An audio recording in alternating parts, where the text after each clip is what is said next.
So amaka Isabella mlinaye bwa? Ni mwana wano namba bwanji? Number 4. Aina maizi angati Isabella? 10. Aina 10 years. Okay. Abo bali pakati pafupi na imwe ni wandani? Ni wakazi wanzano. Ni wandani zina? Ni kamba wamene abali pakati ni wandani zina wakazi wanzano? Ana kandonga. Okay. Nanga bali kulast uko ni wandani wana? Muone kamunga bako kakamizani kambani free mami ya free muna mofesa manje muone kakunkala munga mwakunyiliro munga mwamangi ka feel free kulamira kufosingani kulibe. Okay, so bali kulast uko ni wanda? Niwasoba msaba na wakazi wanzano. So mukamba kuti bonse batatu nimokwatirwa kwa muna wamozi. Okay, all right. So sikuti muziba kuti mwana ali kuno simwamene kuti tili naye wa police mwana. Chamenti namutengera mwana kuli mwe nchani. Anamushtatifao. Anamushtatifao ni wanda? Sinezi babulo kai panaka ndio batite bake Edson Edwin Panga so sinezi babulo menezi mushtatifao. Okay. But muza kuti batate bake bali maseozi? Nizi. Lero na kuuziwa mnauza kuti mwana anamushtatifao simwamene? Okay, and then batate bake batabaikira maseozi fika chachani? Chamwana wa mleo. Wakuti bagona mwana wao? Okay. So lero mwabwera kuno bonse batatu mwagomekezana mufuna chani? Tifuna mna watu bachoke. Okay. So pali mwana mufuna cha? Bamtenge wa government wa Musamali wa government. Semuza kabwera futi kufuna kutia nifuna mwana. Semuza kabwera po futi. Okay. So tichose wa muna banu then mwende nabo kunyumba then mwana titengese wa government. Mpenge. Kutoka pansi pa mtima pana. Kazi langa nani kuonoka nifuna masoke. Sinifuna manama yatia banani patikiza Mwana vera mami. Mupanga consent ndi mwamayi wake mwana memusalenda mwana. So are you sure mfuna mwana iswa government timutenge watate wake tibachose? Okay. So imwe wakati muli pakati mwe baana naye muvomekeza hivyo? Kuti tichitebwa? Okay. Imwe muli uko basuvya? Muvomekeza na imwe? Nifunsa mvomekeza? Mvomekeza chani? Kuti mwana balitenga mutenge? Okay, simtakabwera utivuta bonse kuti ayi banati forcinga ma polisi ayi inashita sarenda mwana simtakabwera utivuta. Kazi ni yankani tisirize mami. Kuliba kupatikizani mabuna mweka kutoka kunyumba kwanu simwamini? So chame mfuna kuti muna banu machoke ncha? Pamene kuli milandu izi zaso. Chame mfuna machokere ncha?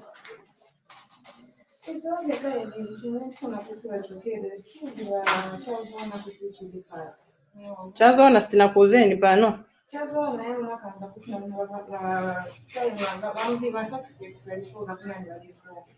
so chamene mufuna kuti bachokere ni chani?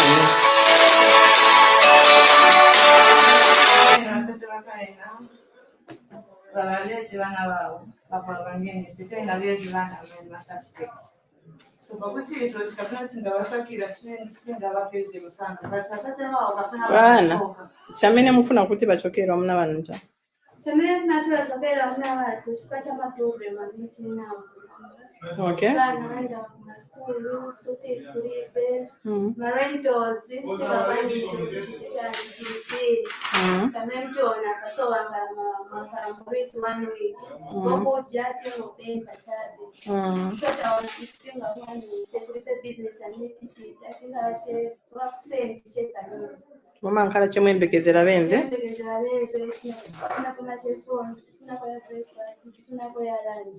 Okay. But once munkala nyumba imozi? Nyumba imozi. Then bamini ba Steven pili ndiye mnama kushitani support. Ndiye amesita support na business pia. So mwamene bankalira mu sales kubeba mine mukuje pa nyumba. Timango peka chapo. Yakutumiza kwa kana kwa so kyatumatekako okuka 50 kwakyaso kyane so apa marentals ate Kulipolipira. Okay. Kuli chino tamwe mugafuna okamba. So ndia reason namwe mfuna bachokero amuna bano. Mavuto ku nyumba ka. Okay, mami sikoma. Wa Rebecca, amake Isabella. Chamwe mfuna kuti bachokero amuna bano cha. Yakuti bwanje osa kambati amene iyo akambani vamene mukamba na imwe kaine mwe mna reasons yani.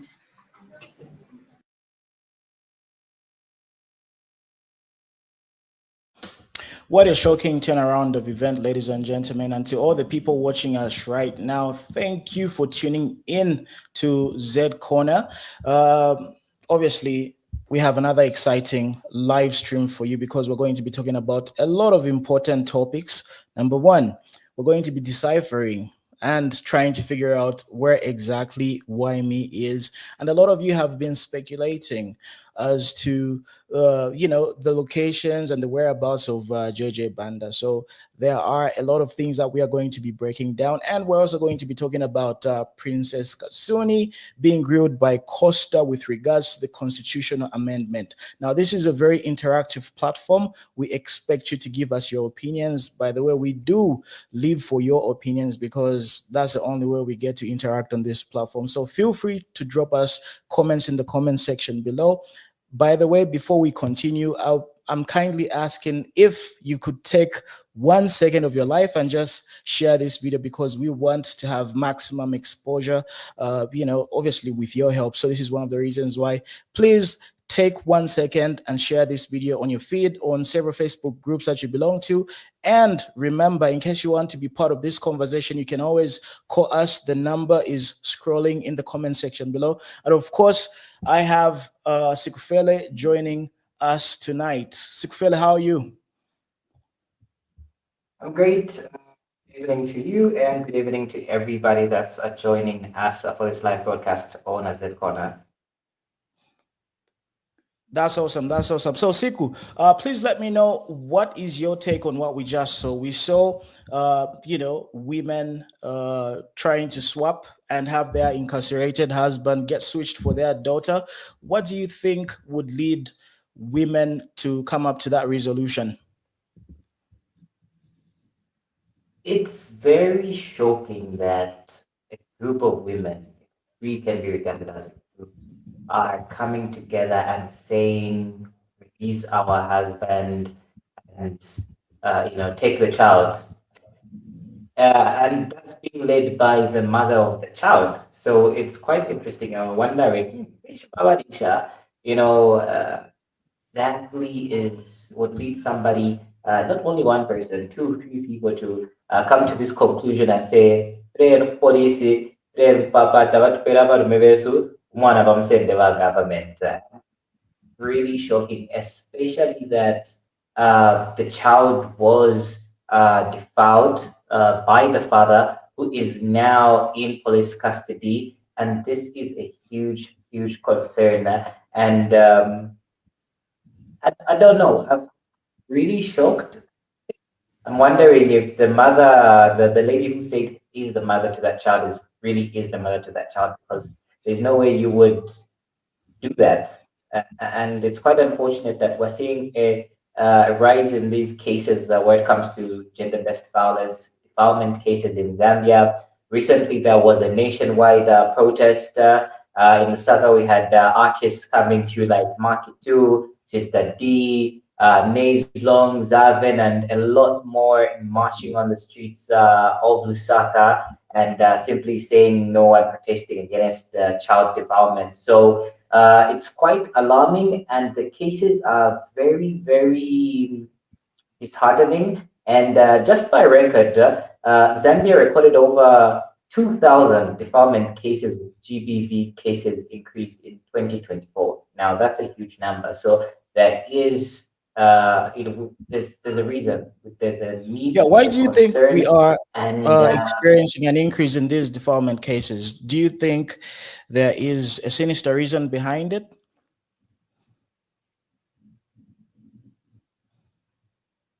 That is, I think, the mystery, because it's unexplainable how the rise and increase has come through, and we've had a lot of speculation. There is an article recently after the matches where one of the church leaders was talking about government banning the sale of sex boosters. So speculation. Maybe some are drinking these sex boosters and they're getting influenced to do the act, and instead of properly planning, they go to the nearest person that they see, and that person is a child, and unfortunately, they don't have any self-control. So there is that aspect. Then there's also an aspect of rituals. Ingaba kunganga, inganga yabe bathi katena kamwana. And in this day and age, it's quite unfortunate that there are people that believe these things, and there are people that are visiting shrines and going to witch doctors to kind of get those get rich money quick schemes, and they're being told to do all these nasty heinous crimes, and those are the Yeah, and just few sticking to that particular point, Siku, before I cut you off, sorry for cutting you off. When you talk about rituals and people being instructed to sort of do such acts, do you think this has to do with the economy as well? most definitely has to do with the economy, and the video that we watched. The biggest concern of the ladies is that, hey, rent is due, food. This guy is the guy that was providing our. He was the source of income. He was the one that was providing for all of us. And right now, it's quite unfortunate that the ladies are showing us how lazy, for lack of a better term, they are. The fact that all three of them can't come together and hustle. That's why bomba ko ba got my piece work ba something it's Yes, quite and unfortunate. one more So thing we need to highlight, Siku, sorry, because this is a very important point. This gentleman is in a polygamous relationship. He's got about 3 different wives. Apparently, they are all staying in the same household. So now what's happening is the women decided to bring back the man because he is the sole provider, aka the breadwinner. So now what I really want to dive into is the psychology of such type of women, because clearly they're trying to neglect the plea of the daughter who was clearly molested and defiled by this gentleman, but they are looking beyond all that. All they want is to have their man back. So my question to you is, what does it take for women to get to that level? I think, like I earlier mentioned, laziness for me. That's for me. What I saw in that video was pure laziness, because there's no way three of you would fail to come up with a solution, regardless of how bad the economy is. That can never. That actually would give you motivation to work and get up more, especially knowing that the person that you are relying on is actually somebody that committed something that's very evil. So I think the ladies are very questionable. One, the fact that they're comfortable being in a polygamous marriage, and that in the polygamous marriage, this man has shown that his appetite, his sexual appetite, knows no age limit. He's going to catch anything and anyone. So I think mindset is the most important thing. I would have loved to know the level of education these women have reached, their highest level of education. We might be castigating them. Maybe it's out of ignorance, but I don't think we can use ignorance as an excuse in this situation, because this is something that's very grave. We need to safeguard society. Today, if he's not scared to touch somebody, his own blood in his own house, right? How about the neighbor's kid? How about the neighbor's kid? And these women are not really thinking about that. All they're looking at is self-preservation. All they're looking at is, hey, we want you to be comfortable. So I think the most important thing is mentality with women. Now, I came across something interesting. It's a comment saying defilement cases are not new to Zambia. What has changed is that the children are not silent anymore. Now, this is very interesting to me because obviously we've heard cases in the past of people, kids being defiled, and the members, hash it out. So now, with the age that we're in, the era that we're in, the technology era, we're easily getting this information. So I think that's something that's very important to highlight, that these acts have always been there. Now it's just that it's easier for us to have to learn about them, to get more attention about them, because there are very many platforms that are around to give out this information. So I think access to the police, people now know that they can easily go to the police and report such cases. If not, they can go to Facebook. There are people that have got influence, the social media influencers that can spread the story, and after the story is spread, it will lead to action by the authority. So I think it's it's basically the times that we're in. It's not as easy anymore to conceal such happenings, because we have these stories of Abakashi Vari, they told the child when time chupo shani, we've had these stories. So I think it's we're in a very much interesting time, and it's a shame that we have women like those three that think like that. Yeah, and that's the most surprising fact is because all three women have collectively decided to bring him back. So minus the three women, right? They are all agreeing to the fact that they need him more. You understand? So that really baffles me, and it's very shocking to see women go to that level. Anyhow, coming back to ritual killings and just how superstitious Zambians are, because here in Zambia, we do have some beliefs. Uh, of late, due to the fact that the economy has been deteriorating, people are trying to look for alternative ways of making money, right? People are starting to believe in magic money, and most of these instructions that they are getting from witch doctors and people who are able to give them what they want, right? They are being instructed to do such things such as defiling kids, which is very, very unfortunate. So this is one of the reasons why we obviously need to have massive sensitization as far as how to make money, because money, you can't really make money by doing crazy stuff like killing albino or using albino body parts or defiling kids. There's a different science to making money. So if we have more sensitization with regards to educating the population on how value addition is actually done, I think we're going to have less of these cases. Yeah, and just adding on, look, and that's why I say for me the economy shouldn't even be a reason for one to say, let me go to a witch doctor and see if they can give me a quick, a get rich quick access card. Because look, one thing that you can give the UPND government a thumbs up is they've introduced the easiest ways to make money.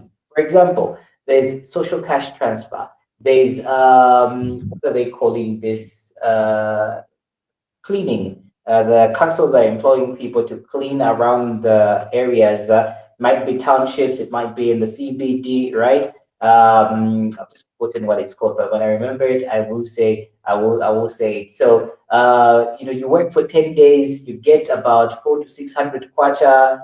So there are all these methods of getting money. The vice president was under fire or calling or one of the social cash transfer programs as Imitao Fore, which is a platform for women to actually make money. So there are all these these programs that have been made for us to make a quick buck, a couple of days, well, one back of the 10 days, work better, 6 zare. Some people work a month to get that amount of money, and there are three. So 600, 600, 600, close to 2,000, and these women, they didn't think about that. They didn't think about that. I remember the term work for cash transfer.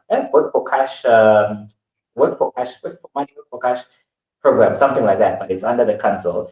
Yeah, so think we also have to move away from a certain myths, because these are things that I think my generation, I'm a millennial, are things that have not, I don't know, maybe I was just in an environment where I was not privy to these things, but we don't believe it. I believe my generation does not believe in these things, and going forward, the Gen Zs, the Generation Alpha shouldn't believe in these things, and we should not champion telling the next generation and each other of, walipokea kunganga, wadawina, kiwa na upino, you Samba, Shani, all these things that are just weird and for money. Yeah, definitely. It's very sad. And anyway, as a segue to the conversation that Justice Minister Princess Kasune had, she had a conversation with Costa. And on this one, I'm having a little bit of mixed feelings because there is a lot to decipher. So with everybody watching us right now, welcome to Z Corner. We are streaming live. Yes, you are watching us live. And in case you want to give us your 2 cents, or rather your tungwe, you can always call us. The number is scrolling below. So we are about to react to Justice Minister Princess Kasune being grilled by Costa. So please let me know in the comment section below what you think about this conversation.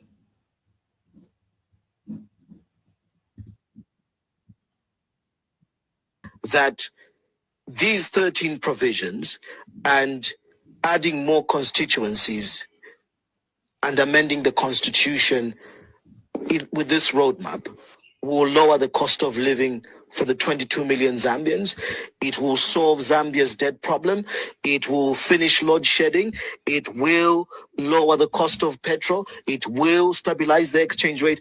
These are the matters of life and death and bread and butter issues for Zambians. Will it improve healthcare? Will it improve that education? These 13 provisions in the Constitution. Absolutely. I may not speak to much, but this UPND administration, even with the current articles of the Constitution, does not seem committed. How many youths can you safely say you have in your cabinet? 0. How many women, when you talk about even a level of trying to balance, according to what Article 259 says, Minister Nkombo was just fired on Friday. Has he been replaced by a youth or a woman? Not so. No. Surely there's no commitment being shown. When you look at your cabinet, how many women versus men? So why are you asking for something that you're not even showing that you're committed as a government that listens to the people? As a gender activist myself for many years, as long as you don't have an affirmative action, you are going to have those accusations you are making or those observations. Let me say observations. Let me make observations. They are not observations, they are facts. They are facts, Minister. That is why. They are facts. Absolutely. The UPND administration has no youth by the legal definition in their cabinet. You do not have an equal representation of women. You do not have the commitment by this president. Even out of the 8 nominated, you have more men than women. And this is what I'm going to answer you. As long as you don't have affirmative action, you understand the way the affirmative action. It is given to ensure that that marginalized group is actually considered. When Obama was president... So you're saying that the UPND is not committed only if the law cages them to do it, that's when they'll do it. No. I think you need to allow me to finish. Go ahead, Minister. Because it is a conversation you and I are having. And I am saying to you, as someone who has been a gender activist for the longest time that I have been, almost closer to 30 years, you will see that countries have to come up with affirmative action. Because like Obama once said, that one of the things sometimes we lack in Africa, it is really having strong laws that will actually allow us, whether there's a good leader or no good leader, to ensure that institutions are actually performing what they're supposed to perform, because it is black and white in the law. So that is why, for me, as a Minister of Justice and as a gender activist, but Minister, I am arguing can you for read a quota can you read Article 250? I will read. Can you read Article 259? I will read, or maybe you should read. No, you have the Constitution. No. Read it for us. We have been arguing about this. No, read it for us. Before I read that article, because there are so many areas where it talks about whoever is in authority of appointing should consider a 50% representation. And why hasn't this person who is the president in authority considered this Constitution that he swore to uphold? You know what? One of the things that this president has done, which we haven't given him credit for, yes, he may not have had the numbers in. Which means this party and the president has not shown commitment. Finish my sentence. When you look at the PSs, the permanent secretaries, it is a role of the president to appoint. If you look at their percentage, there are more women, if I'm not mistaken. When you look at those in the commissions, there are women there. Why? Because he has also realized there is gender parity. And one of the things that he has also encouraged us is to say, get affirmative action. And what is that affirmative action? It is by ensuring that we come up with some kind of quota system, some kind of, whether it's mixed membership or proportional, whatever will be more applicable to the Zambian situation. When you talk of article... Well, ladies and gentlemen, I think that is enough for you to get the context with regards to our reaction. So please, in the comment section below, do you agree with Princess Kasune? Does the government require affirmative action in order for them to be obligated to give, chance to the youths, women, and all these other things that they are proclaiming to, that they're going to do once the constitution is amended? So Siku, your reaction from that? Brother Oscar, hi, how are you? Welcome to the program. It's been a long time. It's good to have you. Long time, long time, man. How are you? How's Italy? How's it going? I'm happy, my goodness, a long time, man. It's good to have you. It's good to have you. So anyway, you can give us your opinions on the constitutional amendment. I hope you saw the video that I played. Princess Kasune was on Costa Diamond TV, and she was given the many reasons why she feels, or rather why she thinks the constitution must be amended. So my question to you is it a necessity for government to amend the constitution in order for them to show us their willingness to empower the youths, women, and differently abled people? This is a very, very interesting discussion, Mona. It's very interesting, and I think as a citizen of Zambia as well, I'm also concerned, and I'm also willing to be part of this discussion, especially that the proposal is to do with the constitution. So you have asked me whether the justice minister was right in the proposals, insofar as the proposal that she put forward. My answer, I think, will be in line with some of the Zambian people worries. Mona, my brother, I hope you remember yourself, even the Zambian people, the people who are following us on this network, you might know very clearly that we are still under the disaster management declaration. I just want to remember this, first of all, to the Zambian people. We are still, because the president has not yet lifted the declaration of Zambia under a disaster management. So that said, tells me that I think the agency has to go insofar as the management of the drought is concerned. So for that reason, I would say that it's not urgent to open this chapter because it's laborious. Indeed, Mona, it's laborious. It needs your presentation, it needs your participation and my participation. I am in the diaspora, and we want also to participate. It's very important. we still love our country. We are part of our country. So I'm not going to enter into the details whether the clauses which have been proposed are okay or not, whether the delimitation, one of the aspects which is really supposed to be debated on, delimitation, or to give our president, as the Minister of Justice has alluded to give our president the possibility to nominate more youth, women, and differently disabled brothers and sisters. So that said, I am willing myself to contribute, but not before these elections. Mona, we have the agency. Look at what has happened in Chingola. There are urgent situations which our government is supposed to consider. So I'm not going to enter into the debate of saying whether our Minister of Justice is right or whether she is wrong. That's not my point of view. My point of view is this. We have something which is urgent in our country. And what is urgent? The prices of commodities is just too high.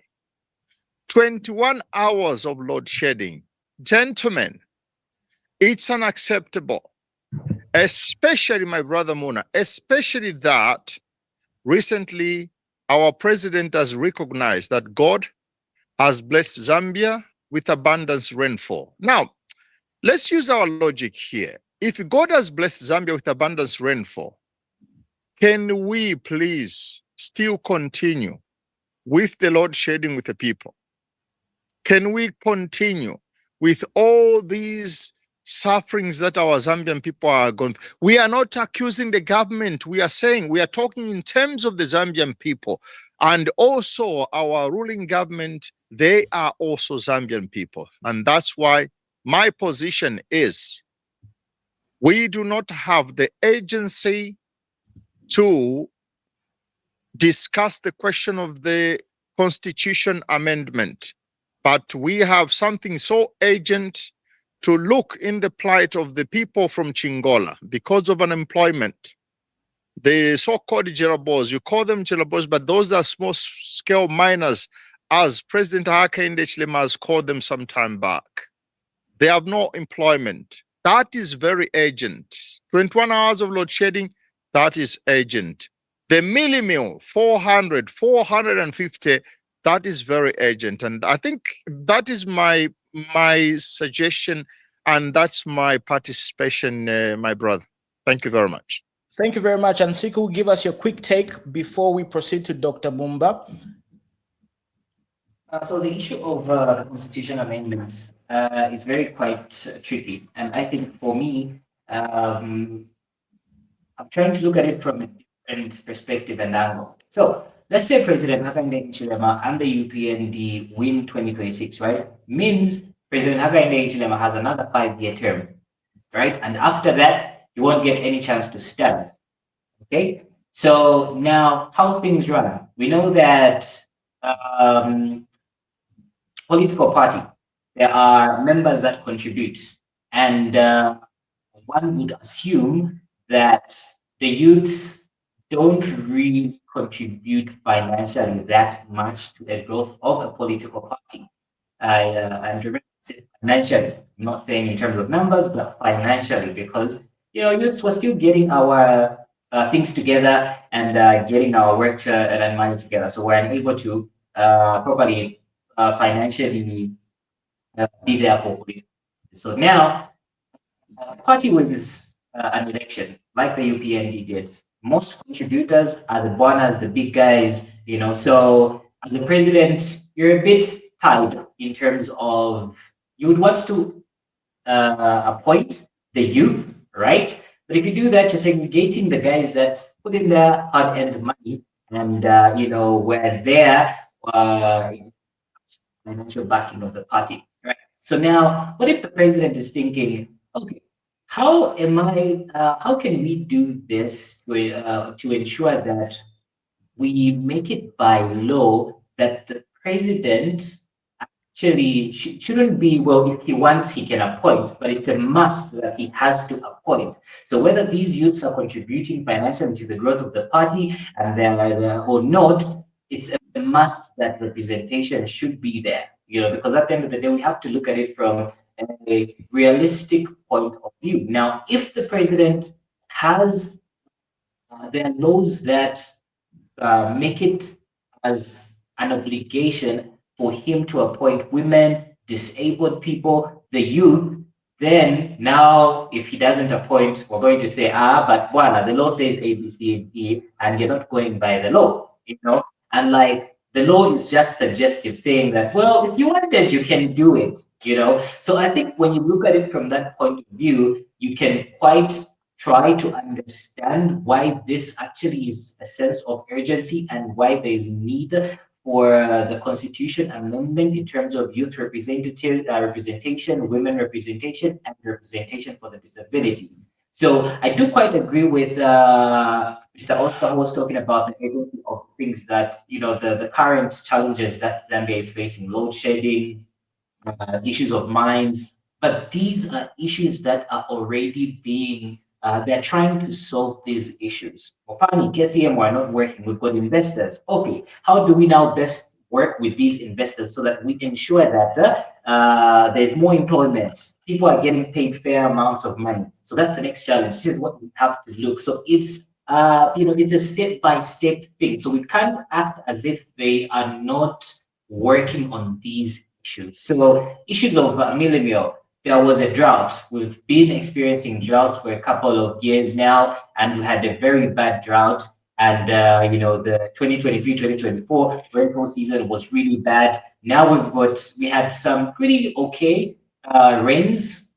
We're expecting bumper harvest. We're expecting farmers to give us more maize. So now is the time for farmers to work. Those that farmed early, we're seeing them sell, so now it's up to the government to say, okay, FRA has bought this amount of bags of meal or bags of maize, and we're going to produce A and B, and we're going to have, in our country, we're going to have these amounts of bags over maize in terms of, making sure that our stockpile is piled up, so these are things that are being done each day, so there's not going to be a solution that's going to just come and, hey, everything is sorted.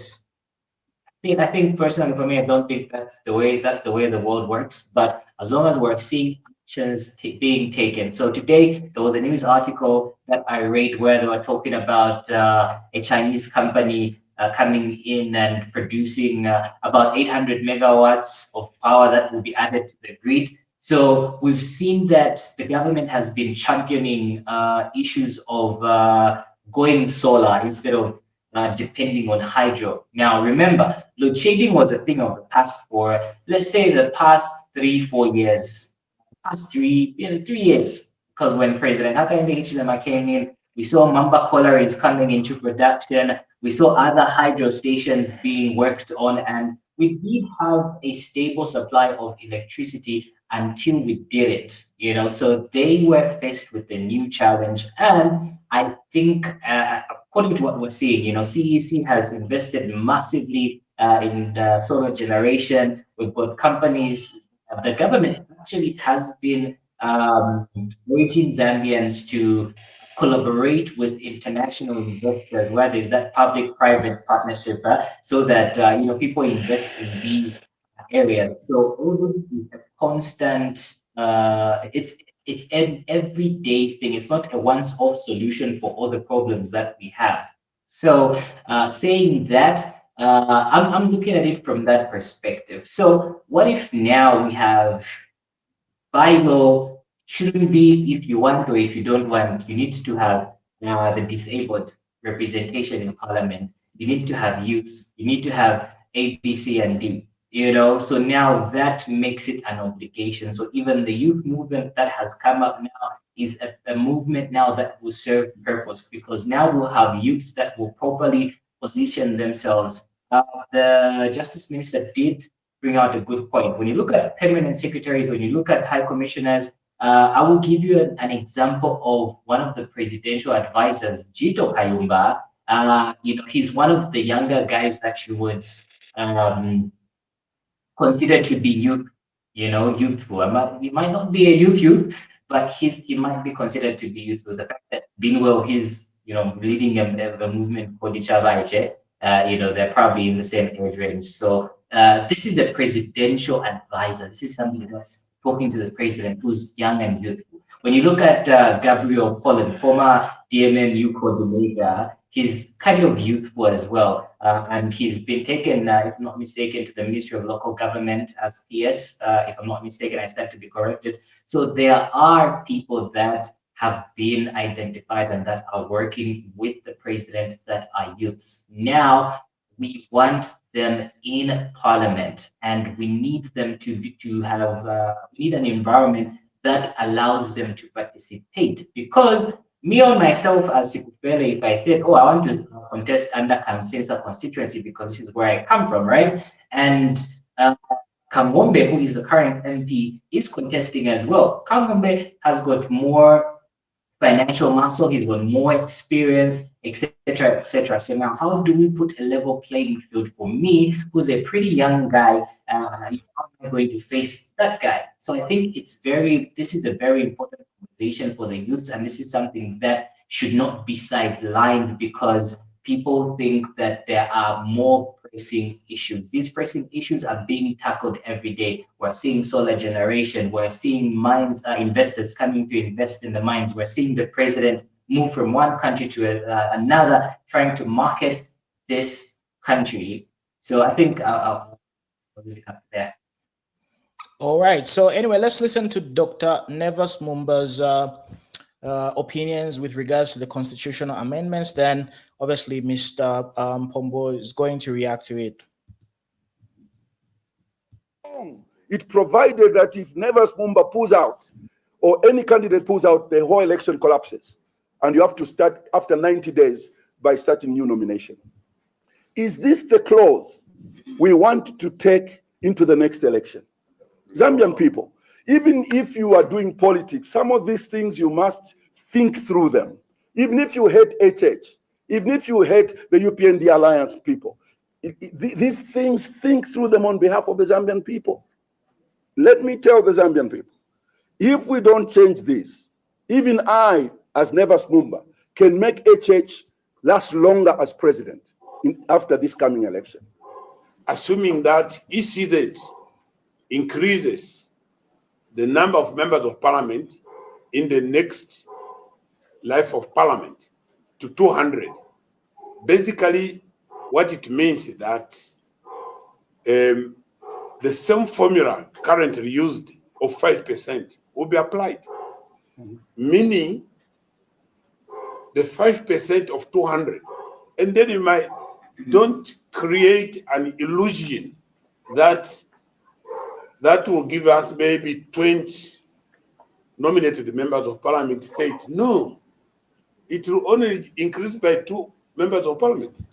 Now, this is a very great point that I wanted us to talk about here, gentlemen. So, Brother Oscar, apparently we have a lacuna in our constitution, and if abused, this could lead to the prolongment of the lifespan of President Hakainde Hichilema as president. I mean, any president would obviously get to abuse that particular clause, which is subjected to abuse, if I can put it that way. So do you perhaps think this is one of the biggest reasons why we need constitutional amendments? And by the way, the constitutional amendments which are being pushed have got many different effects in society. There's the one that everybody's talking about, women, differently abled, etc. Then there's also the delimitation. And then there's also this clause which affects the lifespan of the president. So how do we get to tackle this problem without having to amend the constitution, etc.? What's your opinion on that, Brother Oscar?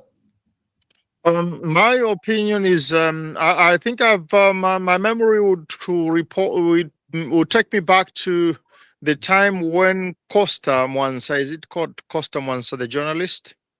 Yes. Costa once interviewed President Hakainde Hichilema in Community House, and there was this question, there was this conversation, and Costa once posed to President Hakainde Hichilema the same question. The same question. I remember very well. Do you know the reason why I remember very well? Because I supported President Hakainde Hichilema. That's why I remember. I remember everything. I don't need a paper. I need just my memory. So I think my memory cannot betray me. So I remember Costa once asking President Hakainde Hichilema, Your Excellency, the president of UPND, by then he was in the opposition party. And he said, don't you think this is going to delay? This is going to make some delayment, if at all, the elections, the general elections were going to be suspended for 90 days. And I remember very well, very vividly, the answer of our president was, it's better to wait for 90 days than to give the country to a dictator. These are the correct words, which came by that time in the mouth of President Hakainde Hichilema when he was in opposition. So, you see, I find it very difficult for me, Monanula, very hard to forget about this history. It's a history. Paul Costa Mwansa, if he can even call on this live, Costa Mwansa asked so clearly, and our president answered, better we wait for 90 days than to give the presidency to a dictator. These are the correct words. Now, if this was the thought of our president, why should Dr. Nevis Mumba say we have a danger? President Hakainde Hichilema can remain in power maybe until his death. Why should this be well, maybe Dr. Mumba can think about that, but I cannot expect this thought coming from President Hakainde Hichilema because he's the one who said it. Better we go for elections within 90 days than to give the presidency to a dictator. Now, if this was bad by that time, why should it be good by this time? If the former president, ECL, gave power and no presidential contendant withdraw in 2021, why should we be so certain, Munanula, that in 2026, someone is going to withdraw? Even if someone was going to withdraw, don't you think it's better for us to wait for 90 days so that we have a president who has the support of the majority of the Zambian people? I personally am for that, I'm for that solution, really. I repeat, I've been pleading, I've been calling people, I've been pleading. Please, it is interesting, it's important. I am one of those people who want our constitution to be amended. I'm one of those. Do you know why I want our constitution to be amended? That we want a constitution which reflects the Zambian people. A constitution that is going to consider the national registration card. A constitution that is going to consider, as President Hakainde Hichilema used to say before, the value addition on our resources, exploitation of our resources, our minerals. Value, this word has disappeared. Value addition. It's disappeared. So this is what we are saying. We don't want to cancel the 10 plan. Brothers and sisters, do you remember the 10 plan of the UPND government? Do you remember the 10 plan? How come the old 10 plan has disappeared? This is what we are talking about. I myself, I am proud Even if I feel a bit disappointed, I'm proud that I supported Hakainde Chilema. I supported the UPND here in the diaspora. Mona, you remember very well. I supported, we fought very hard when it was really dangerous for anyone to support the opposition leader. I was there. And my conscience is telling me that. How do I change today? If yesterday I was thinking differently, and this I'm telling to my colleagues in the UPND, if UPND won by 1 million plus, I don't think it's so complicated to go to the elections with the same constitution. I am not against the amendment. I am against the timing. Law Association of Zambia has said the same thing. The Catholic bishops have said the same thing. The church mother bodies have said the same thing. Some of the politicians, the women in politics, have said the same thing. Of course, you are talking about, Monale, talking about to have a possibility, and my colleague, sorry, I forgot his name. My colleague was speaking before. Siku. Who was the Siku. Siku was saying, well, let's give the president, let's make it a law so that the youth can be appointed into parliament. But you and me, Monarula, we know that we don't even need the law to appoint. When a political party can adopt, that's the correct word, adoption. Adoption should be considered by opposition leaders, but also by the ruling party. Adoption. There is nothing that forbids the ruling party to adopt Munanula to become a member of a candidate for a member of parliament. The adoption, that's the question, that's the word, adoption. So we are saying nothing forbids that our brothers, the differently abled brothers and sisters, to be adopted. We are asking the politicians, the ruling party, but also all the opposition politicians, why can't you adopt the differently abled brothers and sisters to be parliamentary candidates? We don't need a law to do that. We need just the will. The will. Do we have the will? Just as last year, 2021 year, the running mate, or most of the politicians, they chose a woman as a running mate. MMD, I don't remember the name, but UPND, Vanalumango.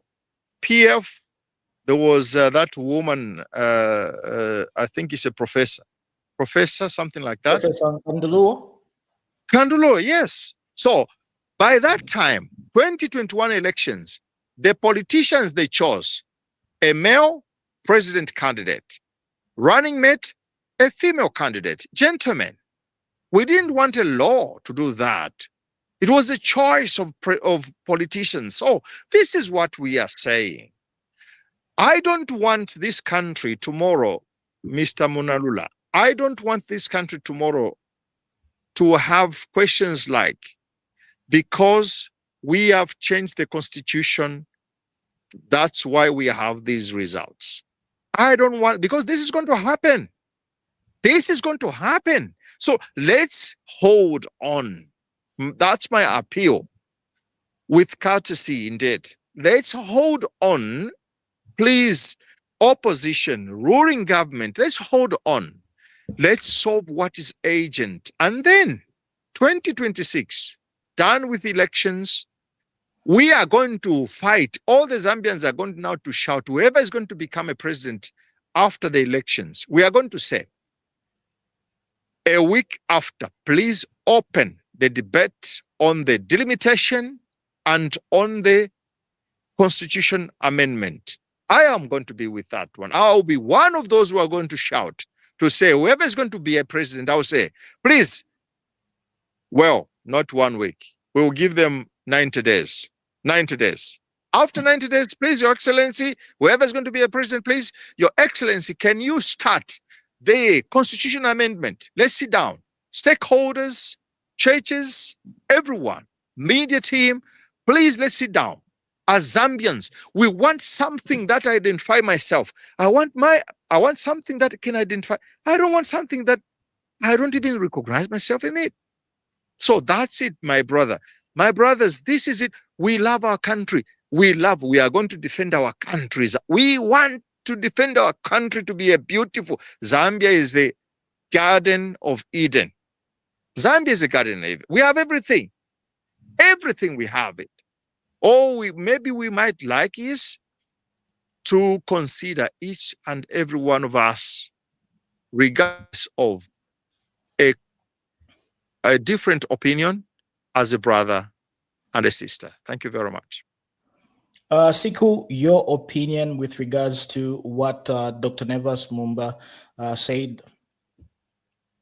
Okay. Okay. So before I get to my opinion, I just wanted to understand better on one point by Mr. Oscar. Mr. Oscar, if you're still around, does adoption mean a fair playing ground for women, disabled people, and the youth during elections? Like you said, all it takes is will to adopt, but does it mean once they're adopted, there is a fair playing ground? Somebody with disability will be able to compete with another person fairly currently? I think your question is very important. I think it does. It means it indicates a goodwill, the intentions.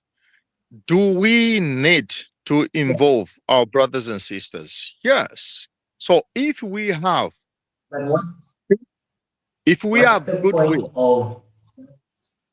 What's the point of having goodwill and adopting somebody who's going to fail? You know that the environment is not why do you made for why them. do you say it's going? No, why do you say it's going to fail? Our people who are disabled, who are differently disabled, they are also supposed to be subjected to competition, my brother. You are mistaken on that point. Our disabled people, listen, we should not put differently disabled people there for compassion. That is wrong. That is definitely wrong, my brother. Not for compassion. Those people are the same. I have two legs. Someone who have one leg, it doesn't mean that he's less fortunate than me. No.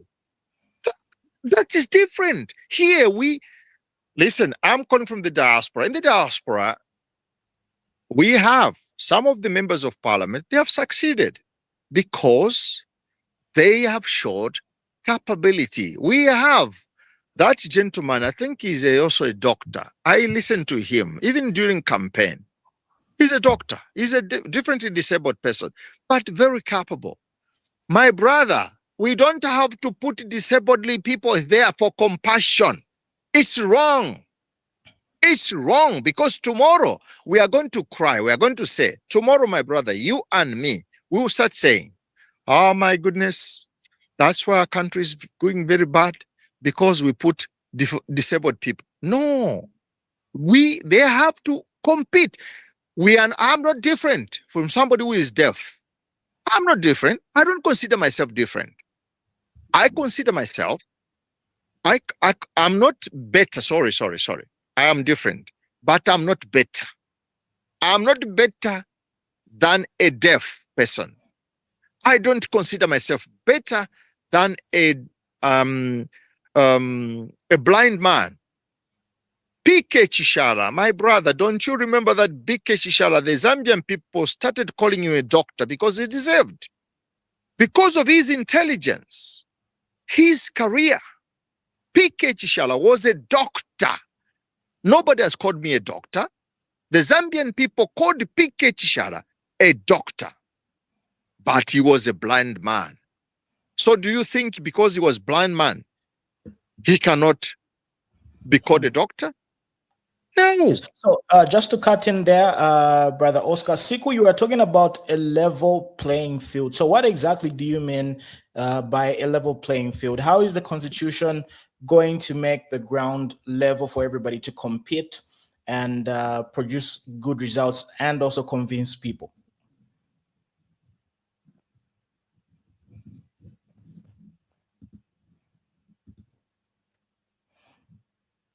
Hello, Siku, are you still there? Yes, sorry, I just had a break in. Just repeat the question again. Yeah, what do you mean people, well, there's going to be a level playing field. What do you mean? I think we've lost Siku, so let me just let me do this. Yeah. So basically, I think Siku was driving at the point of fairness. He believes that with the Constitution, right, we're going to have a fair play, if I can put it that way. Siku should be back, so I was just trying to get from him what he meant. So Siku, welcome back. What exactly did you mean by a level playing field? So what I meant by level playing field is I did give an example earlier, right, of a situation where, let's say I'm a youth under a certain party, right? And I do not, and this is just an example. For example, there's Gary Kobo and then there's Sikufele. So the level of financial contribution that I will make to that to a political party or to my party is different from financial muscle that Gary Kombo is coming with, you know. So the way things work, obviously, is that the people that contribute more, and then they are regarded for certain perks.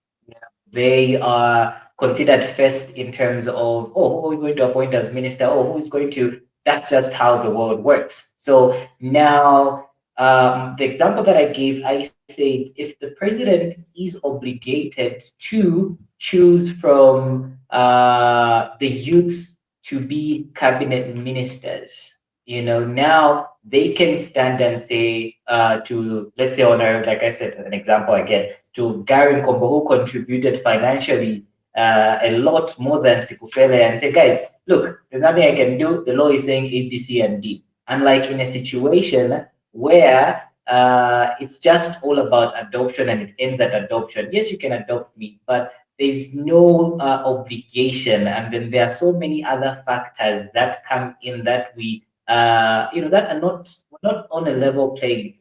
The Gary Kombo has got way more financial muscle than Siku, so obviously, he's going to do more and he's going to be considered more A, B, C, D. So my submission was it would be good if whoever is in power is obligated, because now that also gives them reason. What would I call it? It would give them something to say, because let's be honest, our leaders are also Siko.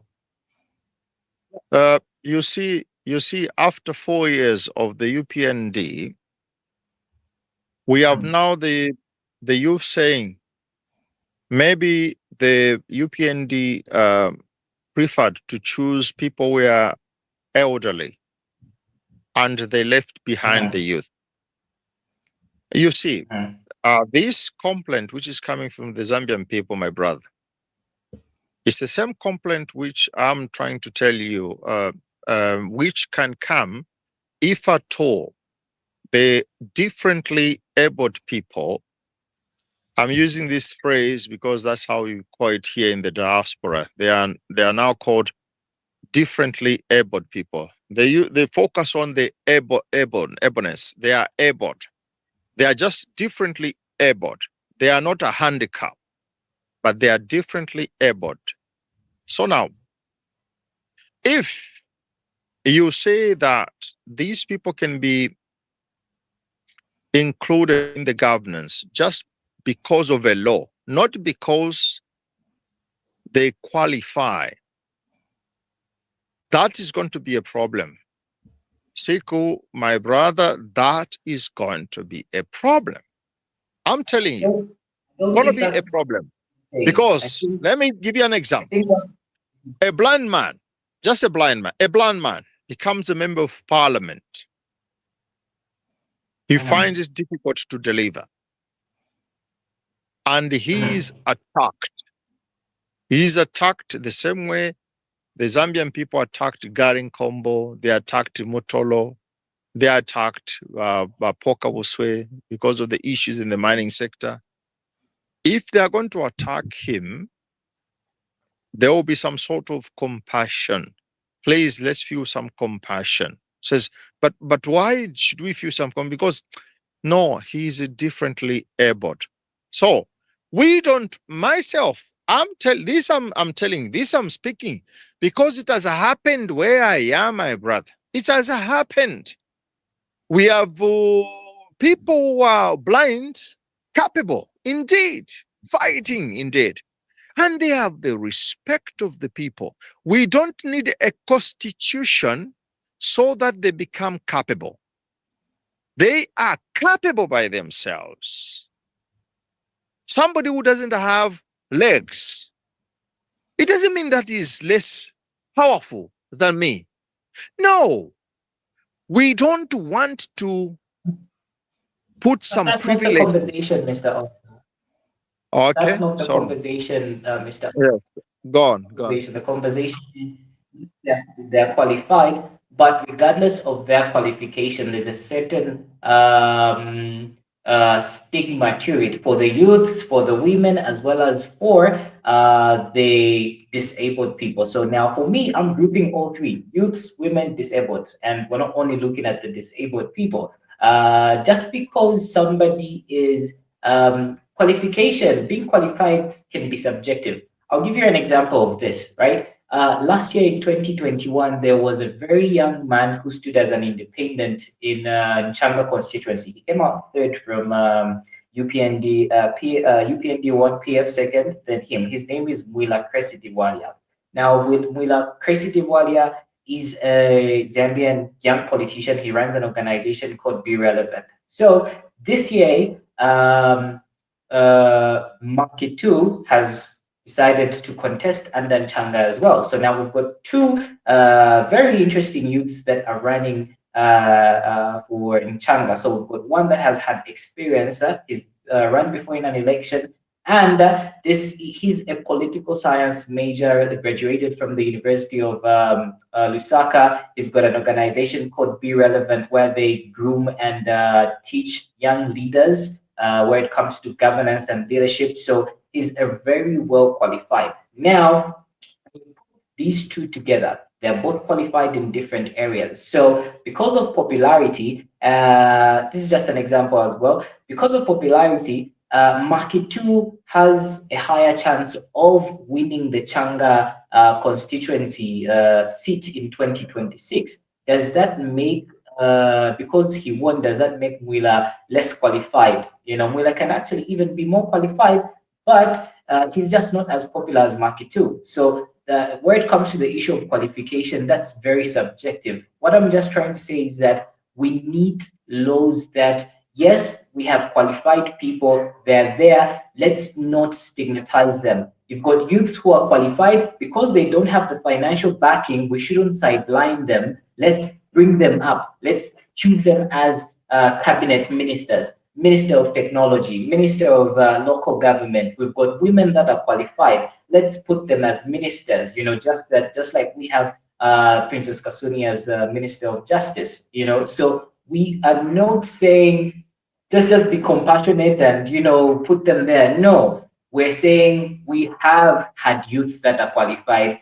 yet even now there are people that can be considered as youths. Romeo Kangombe, who's this? During the PF days, we had a lot of youths that were the Munye Zulus and whatnot, but they were not elected as, they were not appointed as cabinet ministers, you know. So now we're saying we have people who are qualified, we have the ability to be elected. Now we want to go to the next level. What's the next level? Being appointed as a cabinet minister. So we need laws that will put pressure on the people that the president that's there, that you have no choice but to see us. That's where my conversation and my bone of contention is saying, now we need a law that enables them to see us, because we already have qualified people. I gave you an example of Jito Kayumba, who is the presidential advisor. He's a youth. He's a presidential advisor, and he's doing really great work representing the president, representing the Zambian people, but he's just there. You know, he's not a cabinet minister, etc., etc. I mentioned we have Gabriel Pollen, you know, so we need to now be enabled because of other myths. So as minister, they'll start doing A, B, C, and D. We want to throw away that and say, guys, you have no option but to put us in these places because we are qualified. And that's why we need this constitution amendment, because without this amendment, we're just going to be qualified in these in parliament without any proper ability to bring more change to Zambia and add more value, because we're just going to stay in our lane as youths. You know, it's not your time will come. That's what we're saying. We need to be seen, we need to be enabled, we need that backing, and it has to be deliberate. It shouldn't be from a point of, if I want to, no, it should be a point of, guys, we see you, the law says we have to put you there, we're going to put you there. That's all. That's where my bone of contention is. And moving forward for when it comes to the Article 52, I think mostly when we're talking about Article 52, we shouldn't forget the issue of Article 56. So Article 52 talks about a candidate being disqualified, a candidate backing out last minute, right? So let me read what Article 52 says. Article 56. So Article 56, I think I've lost that, but basically it talks about Zambia holding elections in August, and should be the first or the second Thursday of the month. So what happens when a member, a presidential candidate withdraws, meaning that there's postponement, right? There is another 90 days, right? The Constitution says you shall vote in August on this date, which the Thursday should be second, third, or you know, the last Thursday of the month. Yeah, it's on the screen right now. It's right there on the screen. On the screen, right? Yeah. So the Constitution doesn't say what the way forward is. In a by-election, yes, it says 90 days, then we have fresh nominations and etc., etc. So now somebody can come in, because the law is very funny. Just people would debate on the word what context they is bringing. So somebody might come and say, guys, the Constitution doesn't really give a roadmap on what happens when a presidential candidate backs down and the fresh nominations. And then now Article 56 comes in and says elections shall be held in August, specifically in August on a Thursday. So what happens then? This, I feel, is something that... Well, on that one, I dispute, my brother. I dispute because it says 90 days. Only after 90 days. 90 days, the fresh elections can be held. Now, my brother, do you think President Hakainde Hichilema is that bad that he cannot concede to go for the next elections if at all anybody pulled out for situations, for different situations? Do you think if Eddie Galungu did not have that problem and that fear, why do you think President Hakainde Hichilema is going to be that bad? Why do you think so? Okay, well, for me, just to answer that, Sikfele, real quick, for me, it's not really about if it didn't happen in the past. For me, it's all about sealing all the loopholes, because we can have a never-ending cycle where even people who don't even belong to the ruling party, there could be opposition political party members who would love to, give this never-ending loophole life by just sort of quitting or maybe pulling out, and then this 90-day period continues being prolonged. So my opinion would be having a constitution which is absolutely resolute about making it happen regardless of these lacunas which could be exploited. So if we had a situation where we do not have any chance to figure out what could or could not happen, it has to be clear. It has to be very, very clear about what needs to be done. So we shouldn't leave any chances for any probability to take place. Siku, you can go ahead. Definitely, and I think if you watched the entirety of MMP President Nevas Mumba, he talked about the issue of actually him being offered to withdraw from the 2021 elections, and that after a lot of consultations, he, decided not to pull out. He did mention that. So the difference now is that in 2021, nobody pulled out. They did not pull out. That didn't happen. We've had an example of Dr. Mumba who said this almost happened. We the general public didn't know about it, but it almost happened. Now, what would have happened if he actually pulled out? So meaning the issue would have been prolonged. Dr. Edgar Chavalungu would have stayed in office as president for a couple of more months, or depending on what the outcome would have been then, we don't know. So you think President Hakainde Hichilema is going to be pursued he's going to pursue the people to pull out? Do you think so? Nobody is saying President. Do you think President Hakainde Hichilema wants to stay in power and he wants now to pursue someone to pull out so that he can continue power? Is that what you're saying? No, let's look at this alternative reality, Brother Oscar. What if the opposition political parties decide to play this game where they pull out to make President Hakainde Hichilema look like he wants to stay in power for a longer period of time? What if they decide to play that game? If they do decide to play that game, right, it's obviously going to put us in this sticky situation. So it doesn't have to necessarily come from the ruling party. Also, the opposition party can also affect and influence the sentiments of citizens and also cause this loop. Yes, you are correct, Ralula. That's why I said, if President Hakainde Hichilema told Costa, it's better we wait for 90 days than giving the power to a dictator. Why should it be now the contrary today? This is what I'm against myself. Why should it be okay today? Mr. Oscar, you know that the 2016 Constitution Amendment was made 4 months before elections. Yes. Yes, 4 months before elections. How many months are we did not have drought. We did not have drought disaster. Remember this. This is very important. Don't compare to 2026 when there was no drought disaster. 2021, 2022, we had drought. Gentlemen, when we are saying here in Europe, it's embarrassing, let me tell you. When they tell me they gave you 8 billion United States dollars, where has the 8 billion gone? Tell me, where's the 8 billion? It's Americans who are saying these things. We are here, we are listening.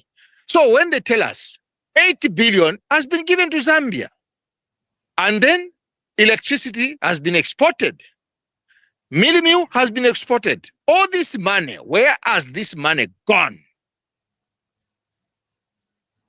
You people, don't you feel embarrassed?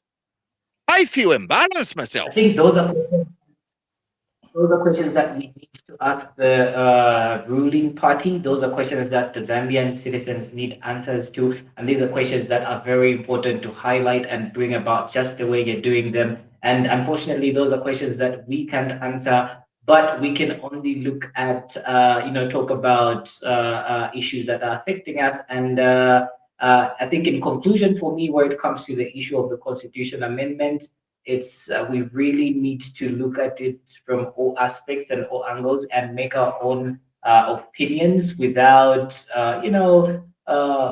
being, uh, we should make our own conclusions. And at the end of the day, if it means that majority of the Zambian citizens say that we want the constitution after elections, then so be it. We get to see what happens now, and can only come and say, well, this is what we say it is going to happen, and it has happened after it happens. So I think it's very important that people do take time to read through the constitution amendments and then look at them, all of them, delimitation, the issue of dealing with by-elections and how much that would save where it comes to the treasury, the issue of inclusion, and the other issues that are in the 13, should be 12 to 13 bullet point plan for the constitution amendments.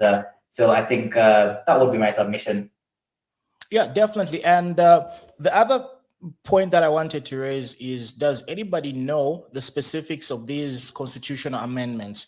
Does the proposed constitutional amendment talk about the specific number of youths, women, differently abled people that are going to be hired? Because most of the times we forget about the specifics and we just talk about vague statements and vague scenarios. So personally, I would really love it if we were to be told what amount of people are going to be representing the youths in cabinet. They have to give us solid numbers, because what could potentially happen in the future is they can give us one, three, four, five token youths, women, or differently abled people, and then they're going to say, "We've given you youths that you were, looking for to represent or rather be part of the cabinet." So I would really love it if we could have specific numbers. We understand where which people go where and how everything is going to be done. So that would be very, very useful information.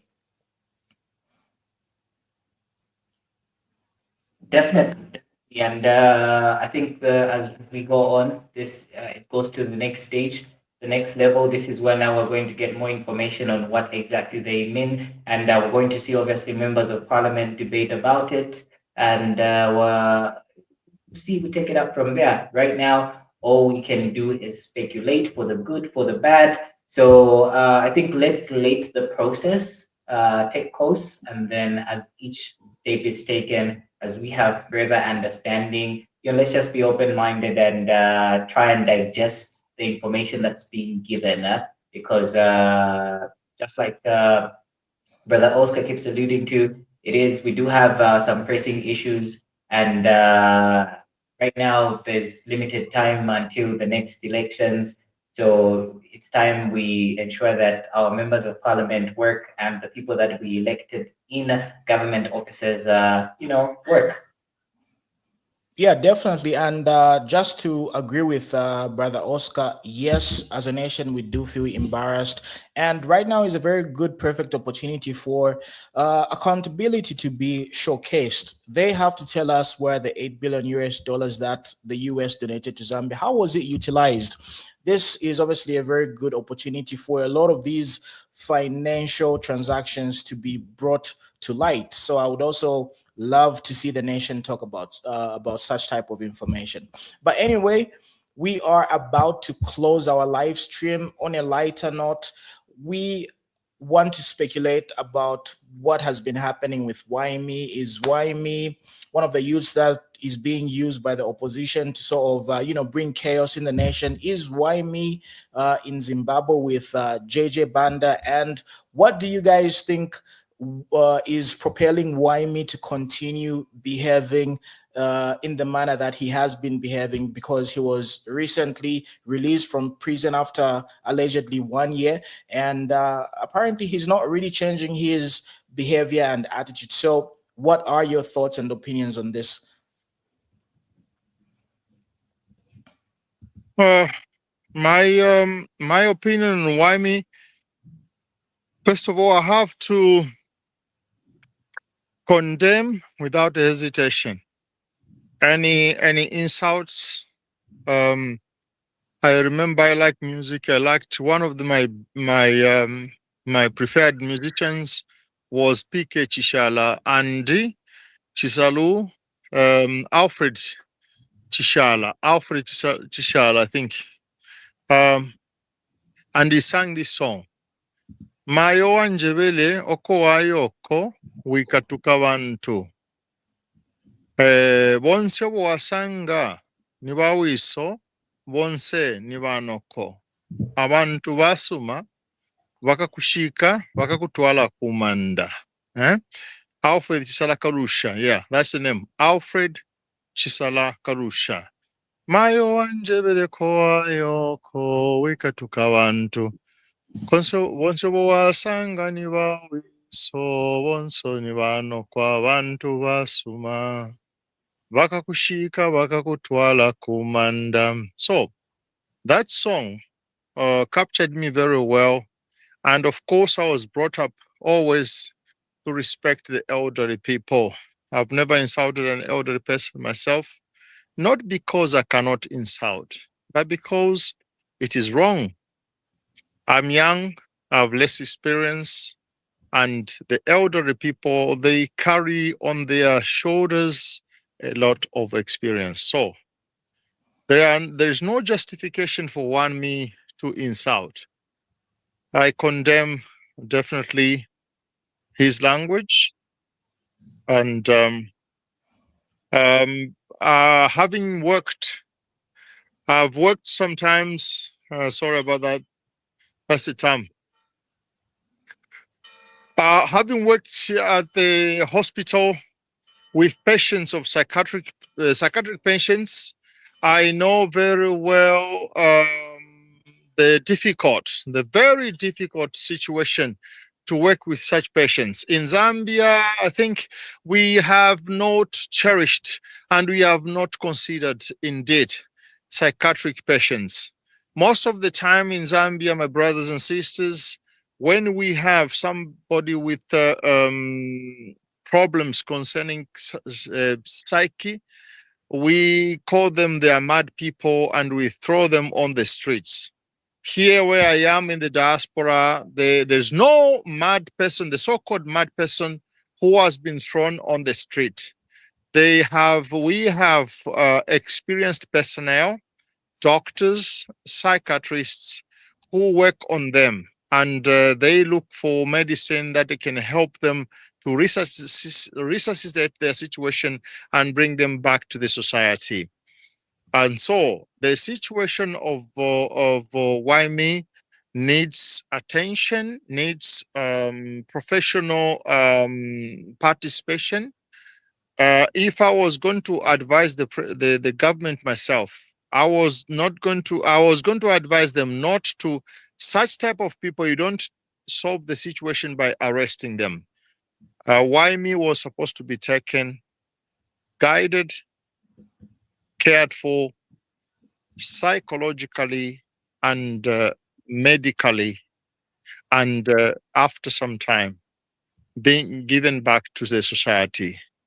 Putting Waimi in the prison, I think it was the wrong thing. But well, you understand me. My comparison is I'm here in the diaspora, and Zambia has other mechanism. But a patient like Waimi, you don't take them to prison. You do not rehabilitate Waimi by taking him to prison. You have a high possibility to rehabilitate Waimi by giving him to specialists, doctors who can look at him, have conversation with him, and give him back to the society. There is a young man. The name itself, I heard something like why he's called Waimi, because he lost his parents, mom and dad. There are a lot of things that we can consider. So that said, I condemn the insults, especially to the elderly or to the other people. But hopefully, I personally, I can give my disponibility to the government. If the government would like a person like Waimi needs to be rehabilitated with experts and competent people. You don't solve that situation by taking him to prison. That's my submission. Thank you very much.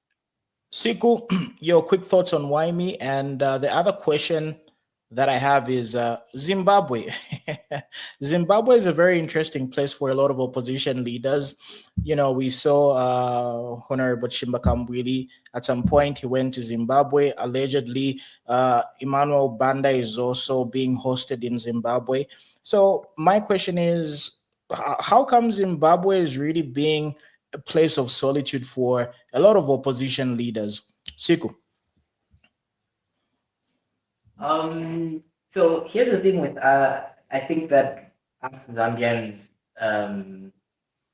for me, is quite disappointing. I feel like we do not ask the right questions or the necessary questions. So, for example, the biggest question is Zambia-Zimbabwe relationship. Is it good? Is it bad? We have seen President Emerson Mnangagwa talk about Zambia in a bad way.